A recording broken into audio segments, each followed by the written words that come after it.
welcome to the Fearlessly Inspired podcast. We are two military veterans ready to lead, empower, and inspire women in all areas of life. We are proof that your past doesn't have to define you and your circumstances don't have to hold you back. We are your hosts, Courtney and Barbara. Welcome to the show. Welcome back, listeners. We're so excited to have you back with us today. And if this is your first time, welcome to our show. This week has been one of those weeks that has definitely set us up for today's podcast. Today, we're going to talk to you guys about some limiting beliefs and how they're likely to keep you from living that life you want to live. And let me just say, this topic has been hitting home for Courtney and I for the past couple of weeks. No, absolutely. Over the past month or so, I have felt like this need to have this conversation that we're bringing to our listeners today. And I don't know who exactly needs to hear this today, but I know that someone out there is going to benefit from this conversation. And I hope it's you, because I know the conversations leading up to this recording today have been deep. So let's just start off with what is a limiting belief. So these limiting beliefs are these made up stories that we're telling ourselves that are keeping us from taking action, and they're keeping us in a place of fear. And we have convinced ourselves that these limiting beliefs are so true, and we continue to look for evidence in anything that we can to confirm this belief.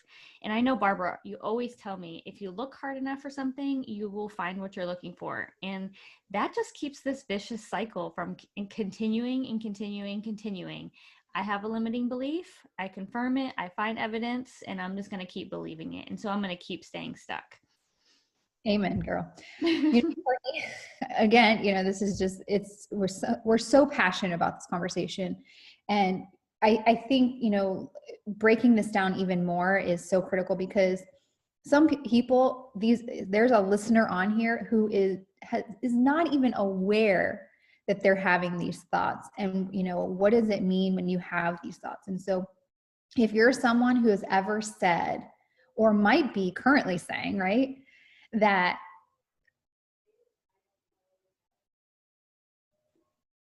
anyway, sorry. If you might be one who has, is currently saying it, if you say, I can't get my dream job because I'm not experienced enough, or how about I can't lose weight because this is genetic, it runs in my family. The most recent one that I've heard lately is, I can't come back from this mistake because I ignored all the signs, I've lost everything, and there's no way I can recover from this. And then another great one is, I can't add this to my plate because my life is a mess right now.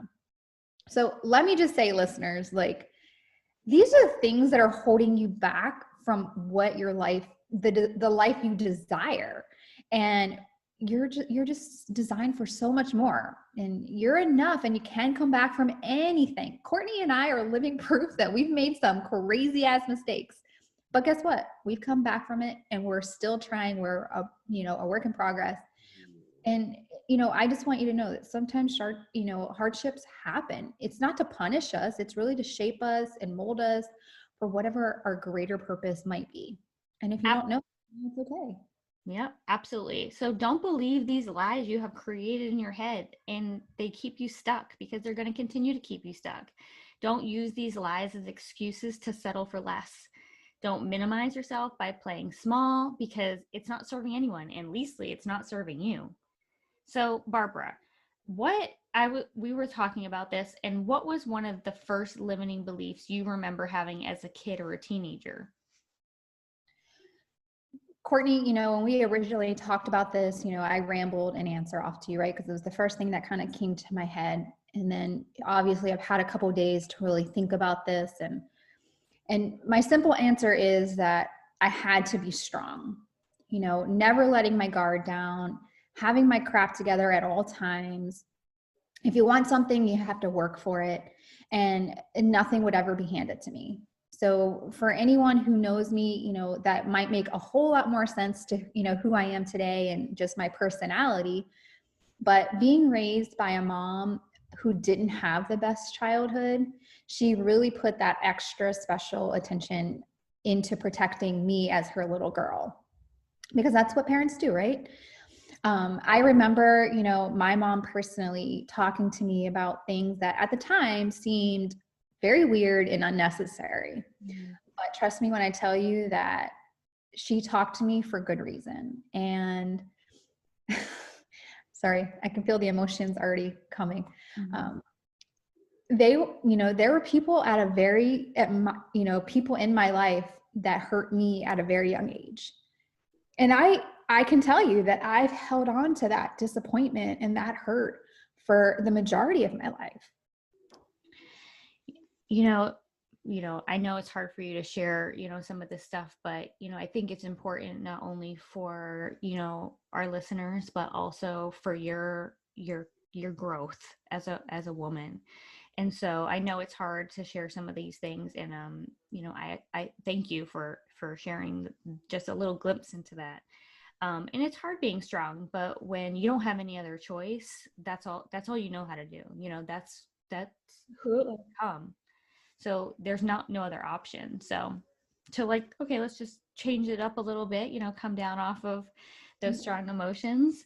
So I was thinking, back to my childhood, and I think one of the first limiting beliefs that I believed was, like, hey, I'm just plain, I'm popular. That's just who I am, right? And so growing up, they used to call me Punky Brewster. I'm sure everybody in our age range used to watch that show. And I don't know if that was because of, my clothes or what I was wearing or the freckles, whatever the nickname, that's where the nickname came from. So I always felt like I was that, Punky Brewster, that plain Jane, and, unpopular even through high school. And I think that limiting belief has made me feel really small and insignificant throughout my life. Courtney, hopefully you're done. I don't want to cut you off, but I've had the opportunity to meet some of your family and your friends from, when you grew up. And I would 100% say that you are definitely unique, but unique in a good way. And, not for nothing, I loved Punky Brewster when I was, growing up. It was one of my faves. And maybe that's what draws me to you, is that there's some type of connection, like that, I have this thing that I loved when I was little. So let me ask you,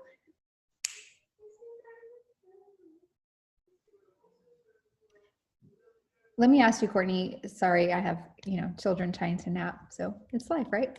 Yep, mom life. Let me ask, how do you think that that was a limiting belief that has stuck with you into becoming a young adult?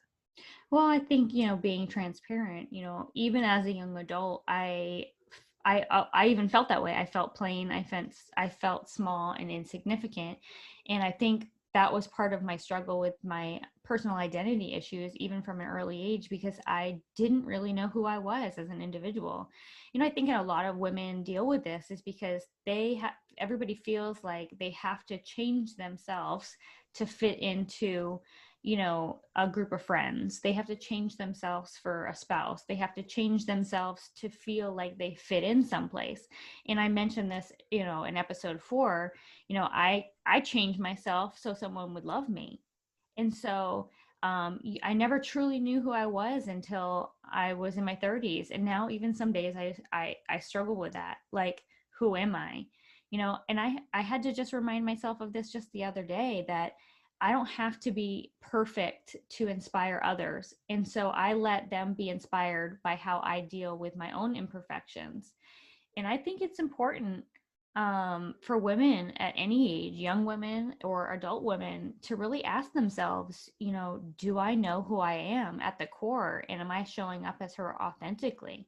Because there was a time where I didn't know who I was.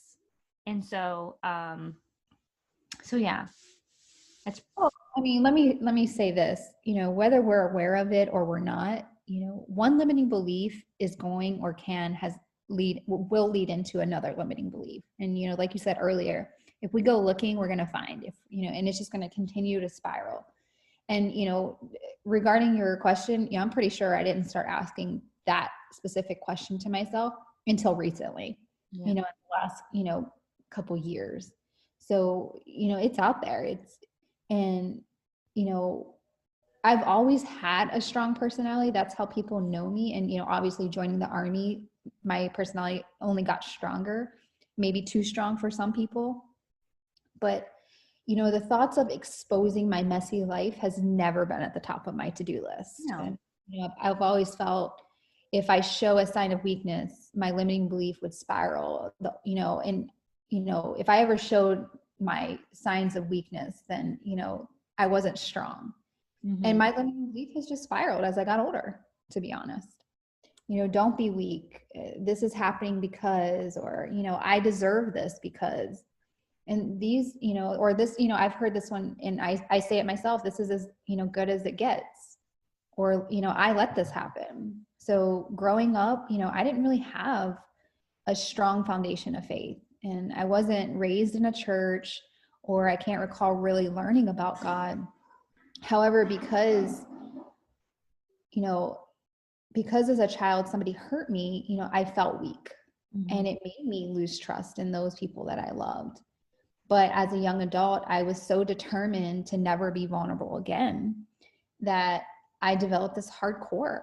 And, if somebody hurt me, I had absolutely no issues with walking away. In my mind, it was a one-time deal. That's all you get. You don't get a second chance. And, I wouldn't allow people to hurt me a second time.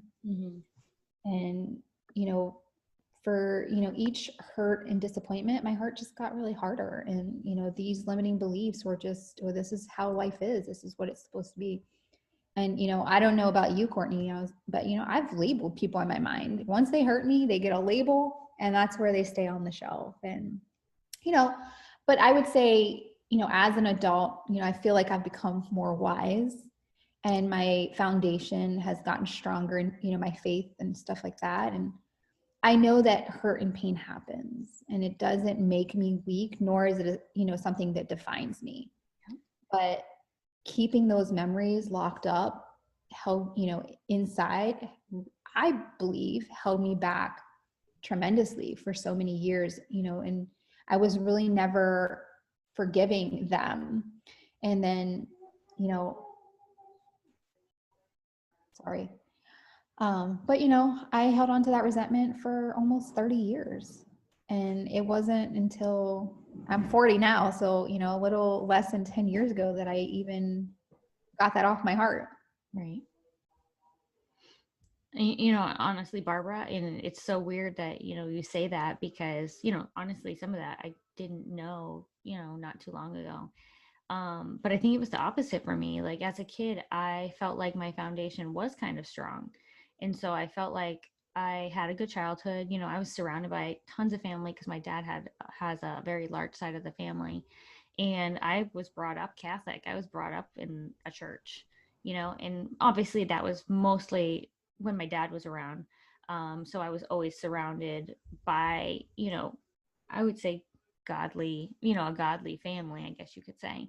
And I went to church. And so I don't think it was until I was 15 years old that my foundation, kind of later in my young adulthood, that my foundation was rocked, I guess you could say.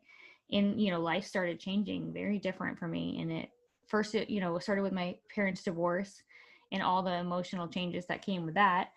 And then my relationship with my dad began to slowly deteriorate until the day, he decided that we weren't enough and walked away and never looked back. And so some of those experiences I went through in high school up until probably about 8 years ago have been some of the hardest experiences that I've ever would face. And hopefully they're the hardest I will face, and they'll have to get harder. But, but some of them made, I think some of those experiences definitely made me hard, and being hard became an armor to hide what I really felt, which was weak in many circumstances. And so, I know we went a little deep there, but I hope this provides hope that we all have, to anybody listening, that we all have a past, but that past doesn't define who you are now and what your future can look like. And just one thing, to add into that, because I just heard you say weak too, is that, a moment of weakness doesn't make us weak forever. Right. So, and I think that's a good point. we have to remember that, we're human. At the end of the day, we're not, these strong warrior women who are consistently this way every single day. So we're going to have those moments of weakness where we feel vulnerable, and we should. It's Right. healthy, Healthy. actually. So I just wanted to, kind of add that in there because No, I for heard you sure. say weak and I was like, oh, she said it too. So Mhm. there's something Yeah. there. So I know that there are a ton of resources out there that can help our listeners identify and overcome some limiting beliefs. Is there something like a specific resource or book that you would recommend, and why would you recommend that? Honestly, depending on someone's limiting belief, I would definitely, maybe have a different recommendation depending on that. But if you're somebody who's maybe struggling with what your life looks like right now at this moment, and you think like it should look differently, I would probably say I'd highly recommend It's Not Supposed to Be This Way. And it's by Lisa Kirst, Kerr, I think it's pronounced Kurtz? Kirst, to Kirst, I think is how it's pronounced. Sorry. But it's Terkeurst, just in case. But we can put that in the notes or whatever. But anyways, I read this book a few years ago, pre-mom life, and I'm really kind of glad that I did, because going into mom life, I didn't have the attitude that, that I have today, or, that I didn't have it together all the time. And if anything, right now I'm completely opposite. I still am a hot mess most days. And, that's just how life is. Like, it's not meant to be perfect. And, I lived that perfect facade for so long, people would think that there was nothing ever wrong in my life. And so when things went wrong, they're like, I didn't even know this was wrong.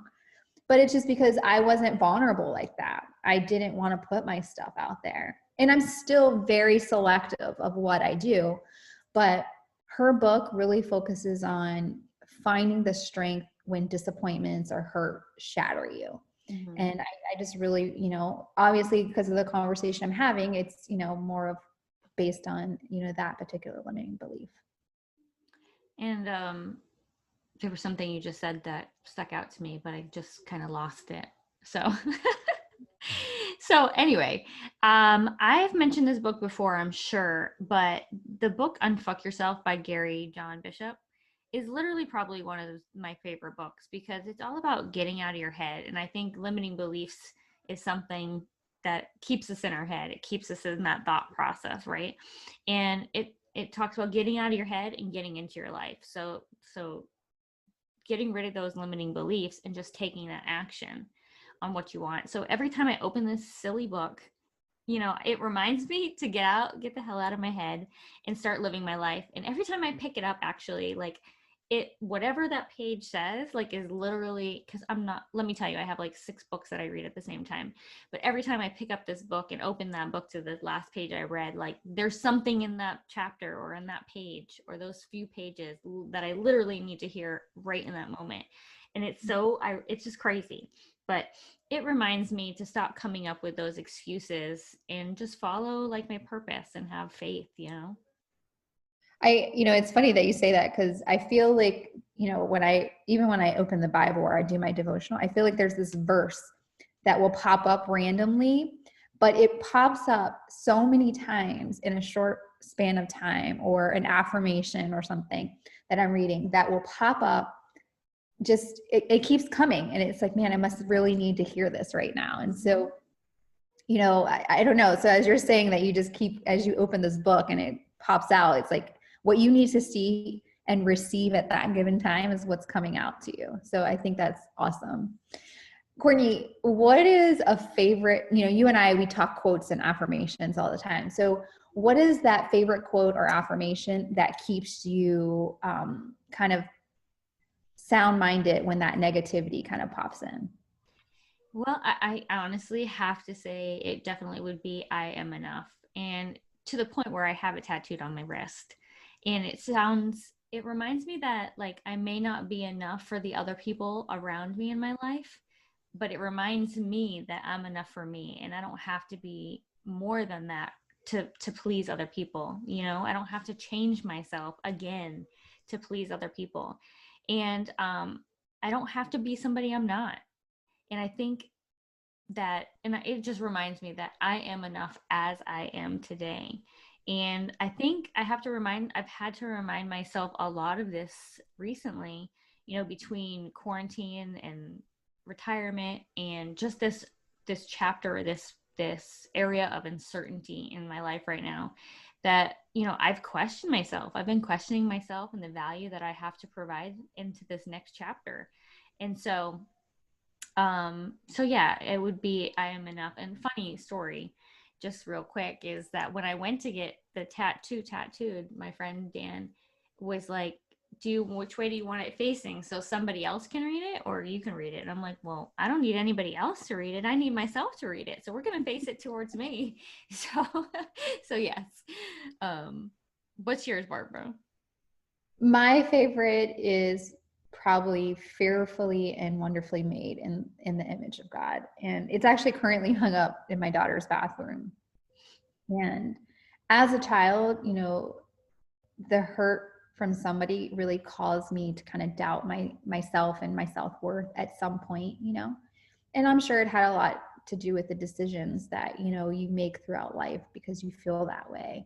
Mm-hmm. And you know, I feel like it kind of made me feel hostage to myself for a lot of years. But obviously, like I said, you know, today I'm a little wiser. At least I like to think so.